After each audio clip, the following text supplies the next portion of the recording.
feel like I'm losing my mind. 네, 음식료 산업 발표 시작하겠습니다. 이제 리포트를 좀 많이 참고했는데요. 이제 네, 발표하겠습니다. 먼저 음식료 산업 밸류체인을 보시겠습니다. 이제 이건 리포트에서 이렇게 정리가 잘 돼 있길래 가져와 봤고요. 여기 보시면은 이제 음식료 산업은 이제 주요 원재료를 이렇게 가져와서 1차 가공하는 업체들이 있고, 그 다음에 이제 2차 가공하는 업체들이 이렇게 나뉜다고 할 수 있고요. 1차 가공업은 주로 이제 B2B, 그리고 2차 가공업은 B2C로 진행이 되고, 주로 이제 시장에서 말하는 음식료 업체는 대부분 이제 여기에 있는 2차 가공업에 해당한다고 할 수 있습니다. 그리고 이제 B2B 업체들은 곡물가가 올라갈 때는 판가를 빠르게 인상하는데, 곡물가가 떨어지면은 또 판가를 다시 낮춰야 돼요. 왜냐면은 이제 기업 간의 거래다 보니까 정보가 아무래도 좀 대칭성이 있고 협상에 의해서 이루어지기 때문에 곡물가가 떨어지면은 당연히 이제 가격 조정이 들어가게 됩니다. 근데 B2C 업체들은 이제 가격이 올라가면은 다시 내리는 경우가 거의 없기 때문에 곡물가가 떨어지면 이제 마진 스프레드가 개선되는 약간은 이제 좀 다른 그런 상황이고요. 지금은 이제 곡물가 상승으로 좀 피해를 많이 입었고, 앞으로 곡물가 하락으로 수혜를 보는 게 B2C 업체다 보니까, 이제 대부분 말하는 이제 음식료 업체들도 2차 가공업이고, 그 다음에 당장 좀 주목해 볼 것도 B2C라서 이제 B2C 위주로 이렇게 봤다고 생각을 해주시면 됩니다. 이제 음식료 산업 특징을 PQC로 이렇게 나눠볼 건데요.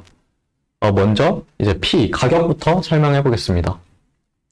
그 음식료 업체들은 사실 통상 특별한 명분이 없으면은 소비자들의 저항을 고려해야 하기 때문에 평소에는 가격 인상을 쉽게 하기는 어려운 구조이고요. 그래서 비용이 상승하는 시기에 이제 수익성 방어를 명분으로 보통 가격 인상을 진행합니다. 그리고 아까 말씀드렸듯이 이제 음식료품의 가격은 한번 올리면은 이제 내리는 경우가 없는 그런 비가역적인 특성을 가진다고 이렇게 이해를 하시면 되고요. 그러니까 이제 가격 인상을 하면은 추후에 비용이 하락할 때 마진이 올라가는 그런 구조를 가진다고 생각하시면 됩니다. 다음은 이제 Q, 판매량입니다. 음식료 업종 내에서 이제 PQC로 나눴을 때 가장 차별적인 변수라고 할 수 있는데요. 그게 바로 판매량의 성장입니다.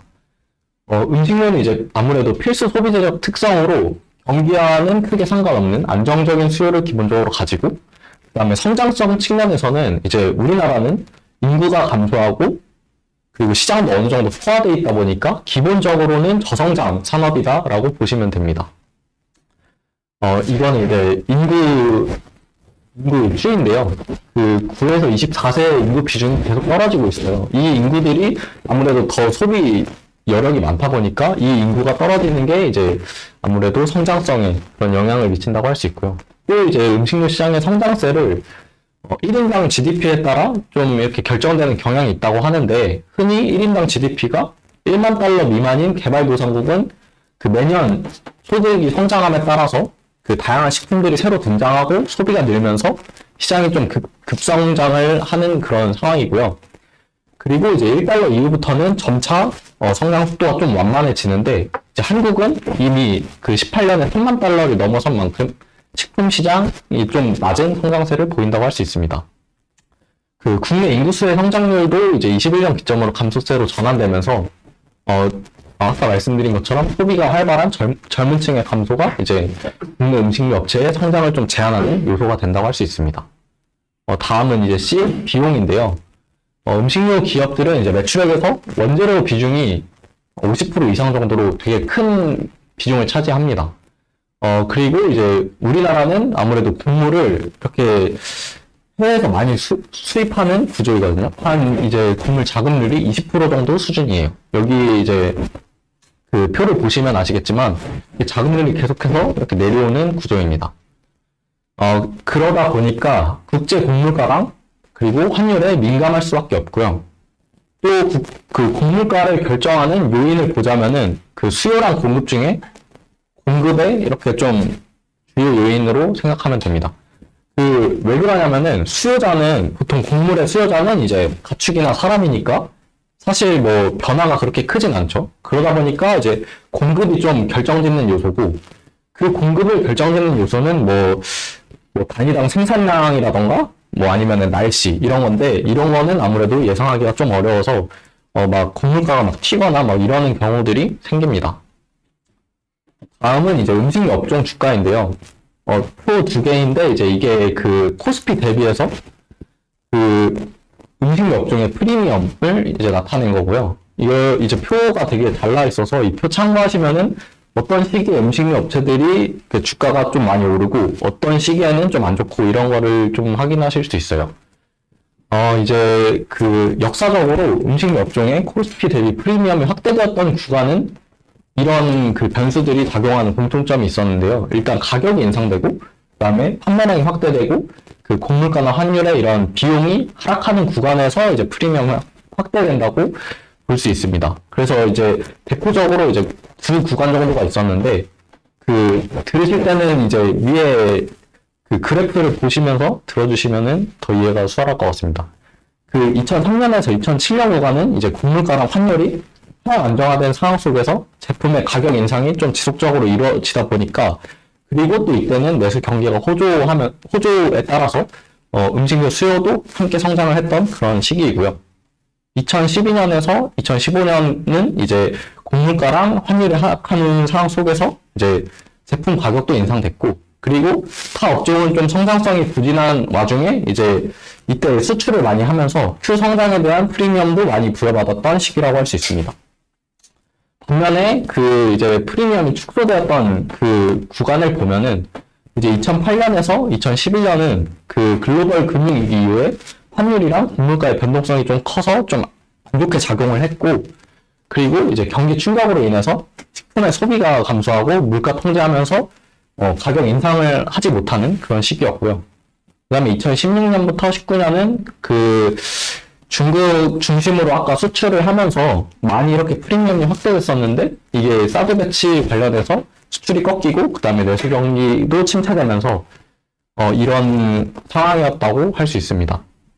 그래서 이제 현재 음식료 업종의 그 12개월 선행 PER은 이제 코스피 대비해서 한 마이너스 25% 정도 디스카운트 된 이제 수치인데, 근데 지금은 이거보다는 조금 이렇게 올라온 것 같아요.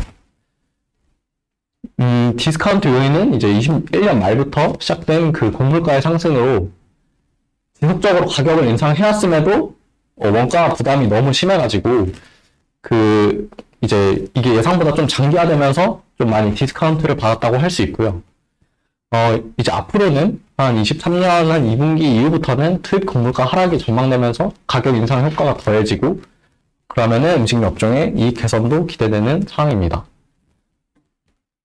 그래서 이제 PQC를 이제 현재 상황들을 좀 파악해 볼 건데요. 먼저 P입니다. 그 지난 2년간의 음식료 업체들은 곡물가, 인건비, 물류비 등 이제 생산 비용 상승으로 가격 인상을 해왔고, 뭐 최근에도 뭐 가격 인상을 하고 있는데, 이제 원가 부담이 가중된 이후로는 음식료 업체 평균 그 판가 전가폭이 16% 정도 된다고 합니다. 근데 이제 음식료 업체들이 이제 그 곡물 수입가가 기준으로 50에서 60%, 그 다음에 원화 기준으로는 60에서 70% 상승한 것에 비해서는 이제 그렇게 많이 인상한 수치는 아니라고 해요. 이거를 이제 하려면 한 15% 정도는 더 인상을 해야 된다고 하는데, 사실 지금 이제 가격 인상을 더 하기는 좀 부담스러운 상황입니다. 전 세계적으로 이제 곡물가 상황이 지속되고 있고, 그 다음에 소비자들도 많이 그 물가 상승에 대한 부담을 느끼고 있어요. 그래서 이제 보시면은 얘네가 이제 그 100% 이하로 내려가면은 약간 그 비관적으로 보는 건데, 이러다 보면은 이제 소비 위축을 불러일으킬 수가 있고요. 그 다음에 이제 그 곡물가랑 물가 등의 뭐 그 원가 요인들이 그 이제 그 가격 인상을 좀 정당화하는 그런 수단이었는데, 그게 안정화되면서 이제 명분도 약해지고 있고요. 그럼에도 이제 이미 올려왔던 게 있으니까 이제 곡물가가 하락되면은 마진율 자체는 좀 개선될 것으로 전망합니다. 그리고 다음은 이제 Q 판매량인데요. 아까 말씀드렸다시피 가장 차별적인 변수라고 할 수 있습니다. 이제 말씀드린 요인들로 인해서 그 국내 시장의 중장기적 성장은 좀 제한적이고요. 그러면은 이제 이 판매량의 성장성 한계를 극복하는 그런 게 필요합니다.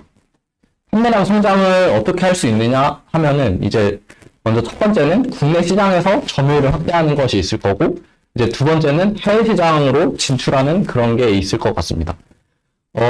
국내 시장에서 기존 제품이 브랜드 파워를 통해서 점유율을 확대하거나 아니면은 뭐 트렌드에 부합하는 그런 신제품을 새로 내면서 성장이 가능할 것 같고요. 근데 이제 더 근본적으로 이 내수 판매량 전체를 극복하려면은 결국에는 해외 진출을 해야죠.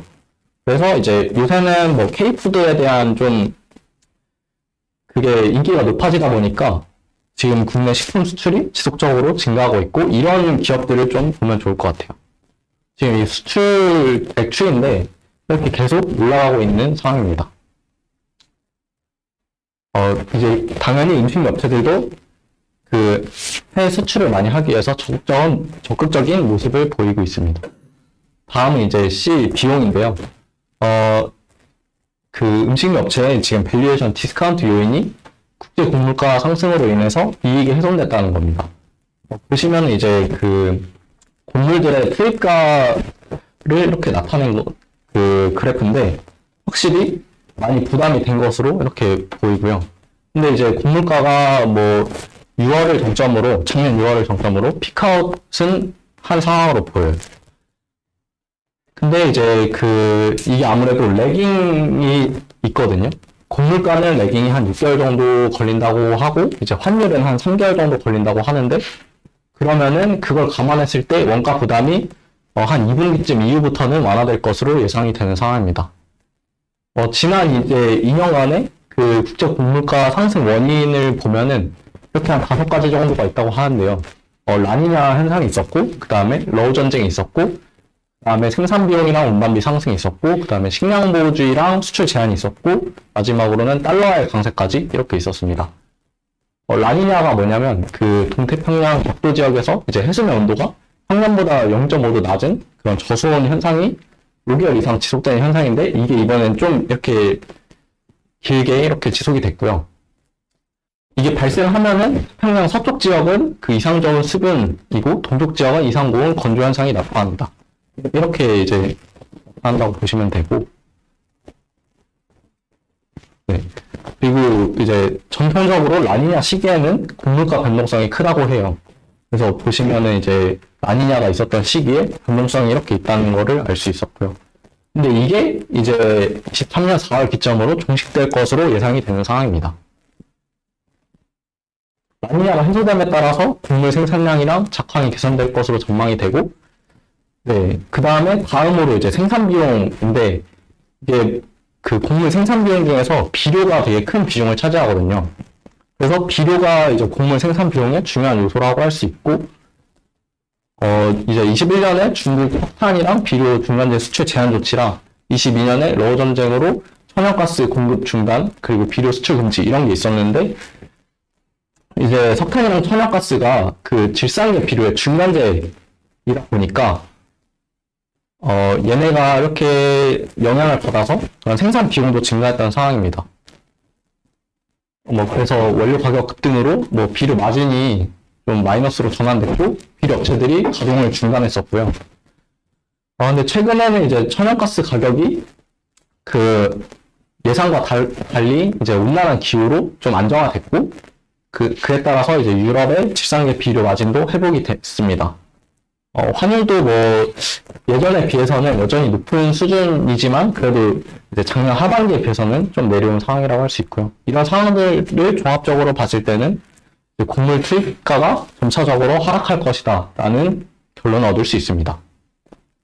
이제 마지막으로 이제 음식료 산업을 이렇게 보면서 결론을 내자면, 이제 23년에는 곡물가 하락이 이제 예상이 되고, 그동안 그 가격 인상을 해왔던 것으로 인해서 음식료 업체들의 수익이 개선될 전망이고요. 이 상황은 이제 음식료 업종이 과거의 코스피 대비해서 프리미엄을 받았던 그런 시기들과 비슷한 조건이라고 할 수 있습니다. 현재 이제 그 12개월 포워드 PR로 이제 11배 정도 하단에 좀 위치하는 상황이라서, 좀 이제 밸류에이션 매력도도 있다고 보이고요. 그러면은 결국에 이런 상황, 그 음식료 업체들의 그 밸류에이션 리레이팅이 올 때 중요한 거는 Q가 성장하는 음식료 기업을 찾아야 하고요. 그 Q가 성장하는 방법은 아까 말씀드렸다시피 수출 증가나 내수 점유율 확대인데, 그러면은 이제 어떤 기업들을 봐야 되느냐 하면은 이제 자기만의 뭐 브랜드나 뭐 제품을 통해서 수출을 되게 잘하고 있는 뭐 오리온, 뭐 라면 잘하고 있는 뭐 농심이나 이런 거, 그리고 뭐 CJ제일대당 이런 기업들을 봐도 좋을 것 같고, 그 다음에 새로운 트렌드로 좀 점유율 확대하고 있는 뭐 롯데칠성 같은 기업에 주목해봐도 좋을 것 같다고 판단됐습니다. 네, 이상입니다.